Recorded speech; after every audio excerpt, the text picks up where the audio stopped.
everyone, I'm Bhavna Tur, founder of Shenomics, a platform to help women lead from within. Today's mentor chat is on how to use storytelling as a tool for personal branding, a very interesting topic. So I'm very excited to welcome our guest mentor for today, Rituparna Ghosh. Rituparna Ghosh is the founder of Your Story Bag. She calls herself a compulsive storyteller, and you'll see in just a few minutes why. She's a writer, editor, and storyteller of all three forms of storytelling, whether that's written, visual, or in the oral form. And her previous work as a journalist and as a television producer is what really taught her the power of good stories, which she is now using in her work today. So welcome, Rituparna. We're really excited to have you with us. Thank you. Thank you for having me over, Bhavna. Great. So today we're talking about using the power of storytelling for personal branding. So let's unpack that, beginning with personal branding. So what is a personal brand? How would you define that? Okay, so very simply put, personal branding is the practice of people marketing themselves and their careers as a brand. So think of any brand in the world and think of it in terms of a tagline. Okay, when I do a workshop with people, I usually carry these little chits of brown sheet in which I have these little magic words written here. So I say, think of L'Oreal, and can you think of the tagline that goes with it? L'Oreal says, because you're worth it. Because you're worth it, Okay. right? Raymond's? Raymond, The complete, Raymond says, the complete man. Thumbs up says, I want my thunder. Right. Siet says, born tough. Okay. So on and so forth, right? When you look at it in terms of a brand, and every brand has a tagline, it just says that in precise words what that brand stands for. It humanizes that brand. It says why that brand is important and why you should invest your time, effort, and money on it. Look at it in terms of in this personal space. Personal branding is all about self-improvement, how you can make yourself better. It's about image perception, how you can talk about yourself and what people see you as. It's about marketing oneself, and it is about networking, right? So that's the whole exercise of what personal branding really, really stands for. It, in a nutshell, defines who you are. It's not your name, it's not your designation, it's not the stars on your shoulder, it's not your CV, it's your legacy. It's your legacy and what you do, what you bring on the table, and what people will remember you as, and what people should know you as. Nobody should know Bhavna as the founder of Shenomics. It should know, but what value does Bhavna bring on board when I work with her? Similarly, for me as a storyteller, am I a compulsive storyteller, or am I going beyond, let's say, helping other people tell better stories? So it's not about what I stand for, what I can do. It's about what I can do for others and what people will remember me as. So that's the basic premise of what storytelling is all about, and personal branding, using personal branding as storytelling, is all about. Right. And everyone has a personal brand. Whether you like it or not, everyone has a brand. The question is, are you consciously defining what your personal brand is, or are you letting others define it for you? So, and today we're talking about how to consciously define your own brand. So talk to us about some of the benefits of taking ownership of your personal brand. Okay, let's put it very simply, that we're living in a very high digital world. I mean, Bhavna, you and I have not met. We're meeting online. We connected online, right?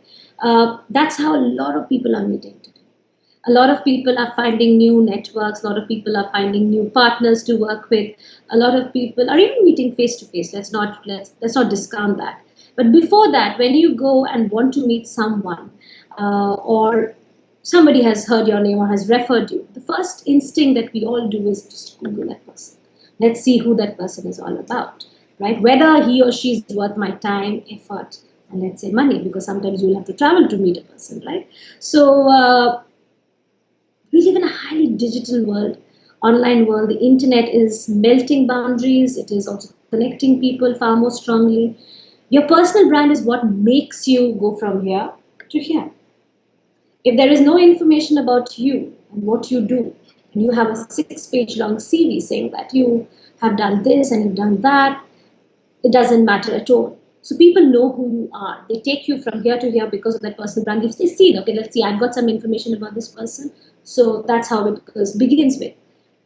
People don't have time. They don't want to waste their time at all on anyone. So are you a person who's credible? And I see that, okay, you've said you've done all of this and I want to really meet you. What are other people talking about you? So what are the other projects that you've done? So they want to know, are you credible enough? The third is it helps in networking big time, because you are, let's say, all relationships are not give and take. Okay, you are not networking with someone only with the sole purpose of finding employment or finding a reference or finding, let's say, some kind of selling your goods, products, if you're an entrepreneur, wherever you are, no matter what you do. But in the professional life, a network works in a very sublime way. So it's I may know what you are doing, I may not interact with you on an everyday, but somewhere down the line, if I see someone else feeling the need for some kind of a service or a help that you can bring on board, I will say, you know what, I think I know someone who has something to add to this. Why don't I put you two together? Now, how does that happen? It's only because I have seen you project your work at a stage where I'm just a silent, mute spectator. Okay, and I know what you're doing. So that's where your personal brand, in terms of the work that you've done, in terms of your belief, your thought process, everything can be shared as a for possible networking at the end of the day. And it's never too late. It's never too late. That yes, some people may be doing it very effortlessly, some people may be doing it very consciously, some people may be completely ignorant about what is this personal branding and why do I have to start thinking of myself as a brand, why do I have to commodify myself suddenly, why do I have to market myself, is it being let's say very intrusive, or it's being you're beating your own drum at the end of the day. That's what it looks like to a lot of people, but it is not. It is not. So it's actually a very careful thought out way that you can be in people's consciousness without really spamming them. And all of this, helping people know who you truly are, helping building your own credibility, networking, like you said, all of this at the end of the day also has a tangible and monetary benefit as well, because if you are working on your personal brand, it makes it that much easier for you to go after better jobs, or if you're a business owner, to get better clients or get better customers. So let's talk about how one can go about building this brand.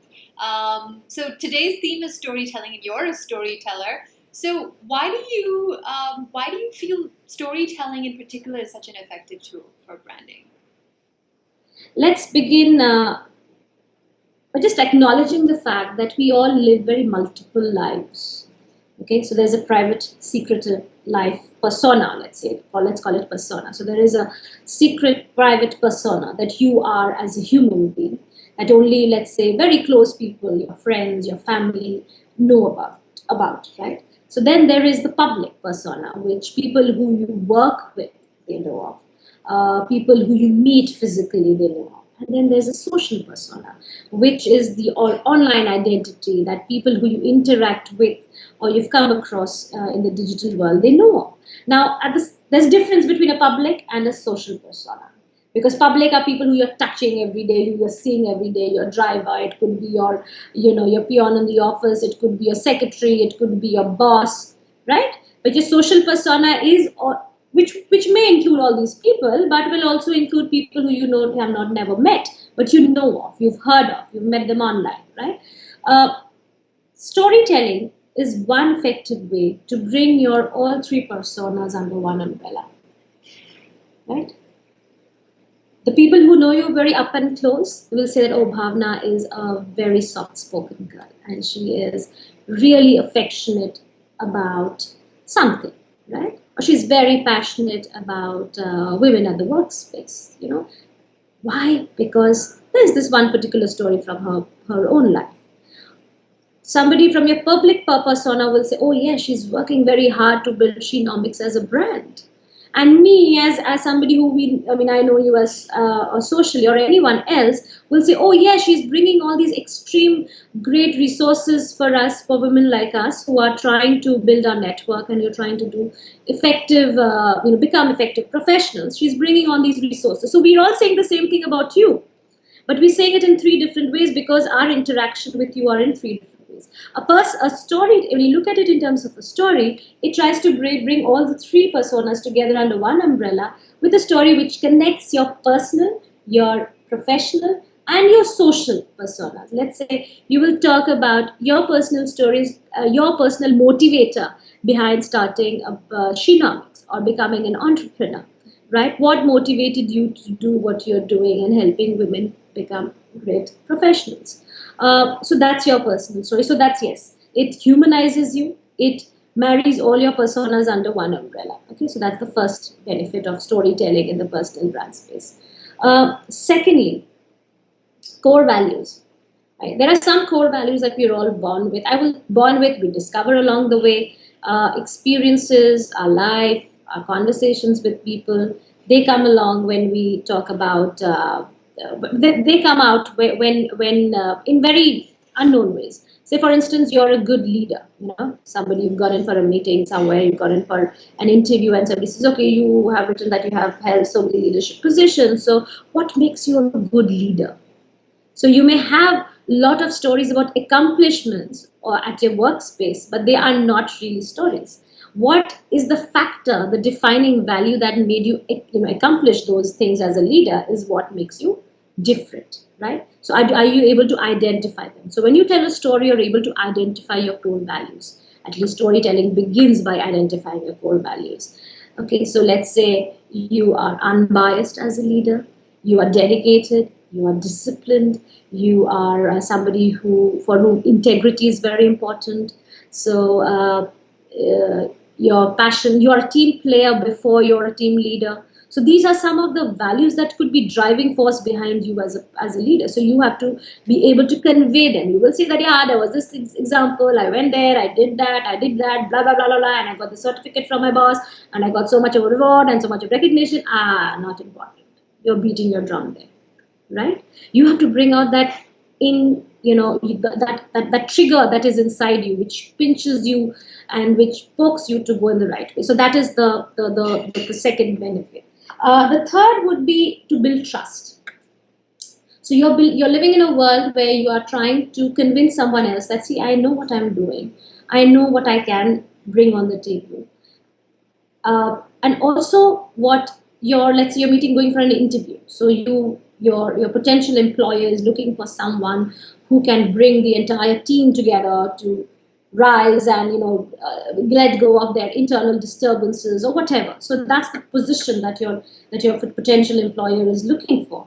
Do you have the right story to, let's say, give them, to display your core values and also to build trust that, yes, she's the right person and she's the one, when she's going to come into my organization, my team is going to work like a team, right? So it's about building that trust, showing them a possibility of the future that they are also looking for and which you can give them. So that's, I would say, the three ways I think storytelling works in very sublime ways to help you build your personal brand. And the thing I really love about stories is almost all of us can relate to a story. So it really helps build that deeper connection with whoever your audience would be. So that's it for me. It's women at work. If I talk about my own personal stories, hopefully they can build a stronger connection with that versus if I just list my accomplishments or my CV, which at the end of the day is very two-dimensional. So what are the 3 stories every woman should have in her story bag? Okay, so I go with this whole concept of having a story bag, which is very, very essential for almost anyone. So what's a story bag to begin with? Your story bag is your personal, let's say, imaginary bag in which you put all your stories in. Okay, so imagine them as little anecdotes, incidents, experiences, emotions, everything that you can think of. It all goes inside that bag, and you use the right story at the right time, at the right place. Not every story fits every audience. Not every audience has the same requirements or expectations. So you use the right story at the right place. But there are three kinds of stories which I say in terms of, let's say, women professionals trying to better themselves, they need to have. One is who you are and your past. Let's stay connected with our roots. Let's stay connected with our origin. We think you were born in a village, your grandfather was uneducated, you were a landowner, or you've had a very difficult upbringing. You may not have had a very difficult upbringing. You may have had a very privileged upbringing, but did you see the world close enough? So whoever you are, your past, your background, where did you go, where did you study, who are the kind of people who you've met? Have you really tried hard enough to know people, to know their stories? What have been your experiences? What have your experiences taught you? So this comprises your past that has built your character, built your mind, your perception about the world. It could also be your touch points with literature. What have you read? The people you have met, the experiences that you've had. You've gone bungee jumping, great, that's a great experience to have, but what did that experience tell you about you? So that's your past as well. So you need to have your past experiences in a nutshell. You should know how they have formed you, the person that you are. Your present.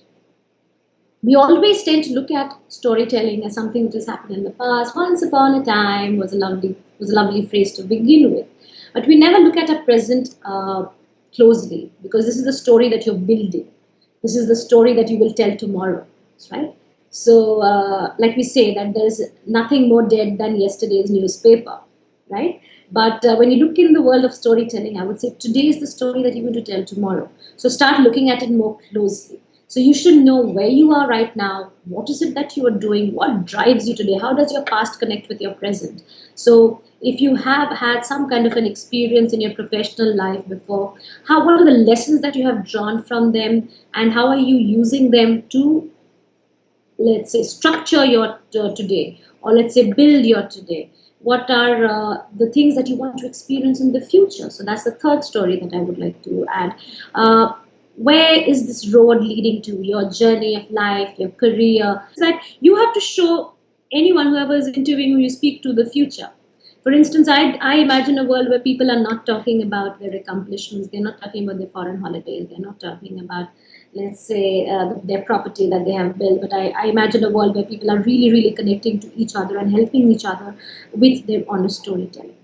Where the whole essential of community storytelling comes to the fore, where people meet and they don't judge others in terms of their accomplishments, but in terms of the stories that they bring on the table and what lessons and they can get. So when you talk about storytelling, so yes, the past, that has formed you, that has really given shape to who you are. Your present, which is about who you are right now, what motivates you today, and your future. The third kind of storytelling as to where you want to be, what is your mission, your vision, how are you going about it, and how, even you can talk about your roadblocks. For instance, okay, if there is something that you're scared of, you think this is going to worry you in the future, or you're trying to get to a particular mission in your life, and there is some kind of an obstacle on the way, talk about that in your story. That is what is the adversity. So we'd always talk about so when we're like thinking of all these stories, like you just said, and we're thinking of what kinds of stories we want to put in our story bag, one about our past, one about our present, one about our future. When we're creating these stories, what do you think the essential elements of those stories need to be for those stories to be truly compelling and effective as far as personal branding is concerned? Right. Whenever you tell a story, there are a few things which you need to always take away. One is the context. Okay. So, like I'm saying, every story doesn't work everywhere. You have to have the right story at the right place. You need to know who your audience is, what is their expectations, what do they want from you, what do they want to hear, right? We always try to say the right things at the right place, wear the right kind of clothes at the right party. So think about what are the right stories that you could tell your audience. So that's understanding the context. The second would be to define your action. okay, which is where did the story happen, who are the characters.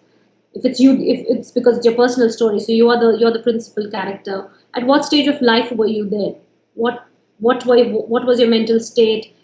Where were you? What were you going through? And what was the incident all about?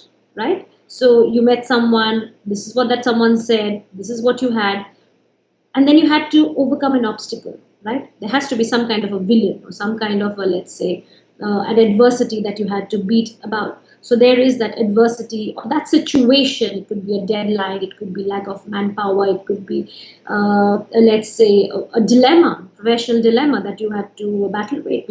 A job which would have given you foreign travel, but a job which would have, made a lot of, let's say, would have added a lot of value at the ground level, or the kind of work that you really want to do. So things of it like that. Professional dilemma is also a great story to add. So that is the villain that you had to deal with. What did you do at the end of the day to beat about that obstacle, to go past that obstacle, and what happened at the end? Because people want an ending. When we come to an ending, it's wonderful if you've been victorious. It's also equally great if you didn't win. Right? So we have to acknowledge our failures. We need to acknowledge why we failed. We tend to, in our CV, we always put our accomplishments. Nobody tries to put those moments, that bad job that you did, or that bad project that you didn't do really well. I have met people who have omitted organizations that they worked for, just as a break. So I was in a break for 3 months, but actually for 3 months they were working in a company which they don't want to talk about. So that was a mistake, which is fine. You can talk about it, but what's important is, what did you learn from that mistake, right? What did it tell you about yourself and about your way of working, about the kind of people that you want to work with, about the kind of projects that you want to work with, right? So that learning is very important. That's why storytelling is very, very important. And the more you come across as being consistent and honest and transparent about yourself, is what makes you really likable. It's all right for anyone to say, yes, I goofed up. Yes, I faltered. I made the wrong decision. But from now on, I do it this way. And from now on, I do it that way. And I've changed, or I've done it better. Right? So that's very, very important. Great. And I really like the point you made about not only having stories about our successes, but equally also having stories about our failures, because those sometimes can be so powerful. When we're truly vulnerable and share our failures as well, this and how we triumphed in during the course of that failure, that says so much about us. And there's so much, and often people connect more with somebody else's vulnerabilities or failures, let's say, than simply with somebody's successes. All right, well, Rituparna, I want to thank you. I think this is such a vast topic. We could go on talking for hours and hours, and I think we'll have to do a part 2. I'm sure at some point we'll have to do a part 2, because it would be nice to delve even deeper into this topic. But for today, I think this has been very great, very insightful. And for anyone who's looking for help with building the stories, I'm sure they can reach out to you. So we'll put a link to how people can connect with you below this chat. But thank you so much. This is really helpful.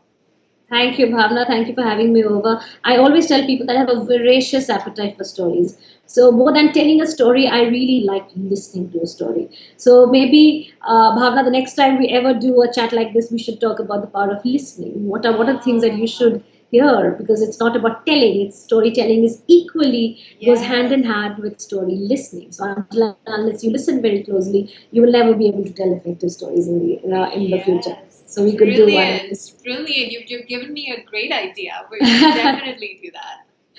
Okay, on that note, thank you so much for having me over. Yes, Bye-bye. absolutely. Thank you.